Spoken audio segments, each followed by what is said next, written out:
तो आज हम बात करने वाले एनिमेटेड सीरीज यानी कि कुरुक्षेत्र के बारे में, जो कि हाल ही में नेटफ्लिक्स पर एक्सट्रीम हो गई है। टोटल 9 एपिसोड वाली सीरीज है। अगर लास्ट के क्रेडिट हटा दिया जाए तो एपिसोड में लेंथ ऑलमोस्ट 25 से 30 मिनट के आसपास की है, यानी कि ज़्यादा बड़ी सीरीज यही बिल्कुल भी नहीं है। ऊपर से ये सीरीज कंप्लीट भी नहीं है। वैसे महाभारत जैसे महाकाव्य को सिर्फ 18 एपिसोड में वैसे ही पूर्ण रूप से दिखाया नहीं जा रहा है। तो इस 9 एपिसोड में क्या क्या आपको देखने को मिलेगा और ये एनिमेटेड सीरीज उतना अच्छा क्वालिटी कंटेंट आपको दे पाती है कि नहीं, आओ जरा डिटेल में बात कर लेते हैं। तो मैक्स को यह आइडिया पहले से ही पता है कि भारत में 90% जनता को महाभारत की गाथा के बारे में सब कुछ पता है, इसलिए इस सीरीज में कहीं पर ज़्यादा डिटेल में जाने की बात की भी नहीं है। सीरीज भले ही महाभारत के टॉपिक पर हो, लेकिन नाम है कुरुक्षेत्र, जहाँ महाभारत की लड़ाई हुई थी कौरव और पांडवों के बीच। उसी कुरुक्षेत्र में युद्ध को ही सेंटर में रख के आपको सभी योद्धाओं के परफेक्टिव कहानी को दिखाया गया है। लिटरली हर एपिसोड का टाइटल अलग अलग कैरेक्टर के नाम पे रखा गया है। अब यहाँ सबसे पहले मैं बात करूँ को एनिमेशन की, तो देखो महाअवतार नरसिम्हा के बाद एनिमेशन की डिमांड ऑलरेडी बढ़ चुकी है। महाअवतार में एनिमेशन की क्वालिटी 19-20 होने के बावजूद भी, एनिमेशन में फॉल्स होने के बावजूद उसके प्रेजेंटेशन के दम पे वो लोगों ने दिल को छू गई थी। सेम यहाँ भी, बल्कि मैं तो कहूँगा कि इस सीरीज में एनिमेशन महाअवतार नरसिम्हा से बढ़िया एंड स्मूथ है। बस सारे कैरेक्टर्स को पता नहीं क्यों एक जैसे दिख रहे थे,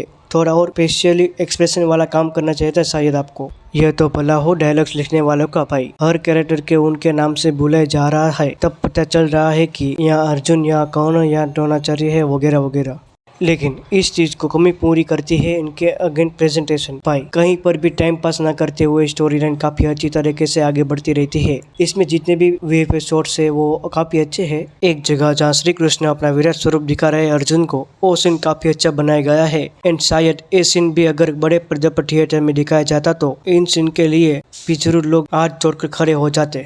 बाकी एक बात तो है कि अगर आपको महाभारत की स्टोरी के बारे में जरा भी पता नहीं है, तो दिन का भर भी पता नहीं है ना, तो ये आपके लिए बिल्कुल भी नहीं है, क्योंकि यह बेसिक स्टोरी लाइन नहीं है। ऐसा पकड़ के चलो कि अगर वर्ल्ड वो नेशनल महाभारत के 1000 एपिसोड थे, तो यह नेटफ्लिक्स वाली शुरू होते 100 के एपिसोड से एंड उस सिचुएशन के नॉलेज होना बहुत जरूरी है भाई, जिससे कुछ चीजें क्लियर भी हो जाती है। लेकिन अगर यह डिटेल में नहीं है, और देखो वैसे भी यू कांट कॉन्सेप्ट महाभारत की 18 एपिसोड। अगर आपको हिस्ट्री के बारे में पता है को निराश होने की कोई जरूरत नहीं है। पूरे फैमिली के साथ देखो, कोई टेंशन नहीं है। हाँ, शब्दों का भी ध्यान अच्छे से रखा गया है, किसी तरह का कोई मजाक भी नहीं बना गया है, जिसके लिए इनको एक्सप्रेशन जरूर मिलनी चाहिए। And Hindi dubbing and voice over इस पूरी सीजन की जान है। एनिमेशन कंटेंट में हिंदी डबिंग जितनी भी अच्छी हो ना, उतना अच्छे से आपको कंटेंट भी जरूर रखती है। यह सीरीज डबिंग के मामले में 10 आउट ऑफ 10 है। बाकी ओवरऑल देखते हुए एंड कुछ फॉलोअर्स को ध्यान में रखते हुए मेरी तरफ से इस सीरीज को 3 आउट ऑफ 5 स्टार्स मिलते हैं। बाकी आपने देखी ये वेब सीरीज तो कैसी लगी, अपना एक्सपीरियंस कमेंट में जरूर बताइएगा। मिलते हैं अगले वीडियो में,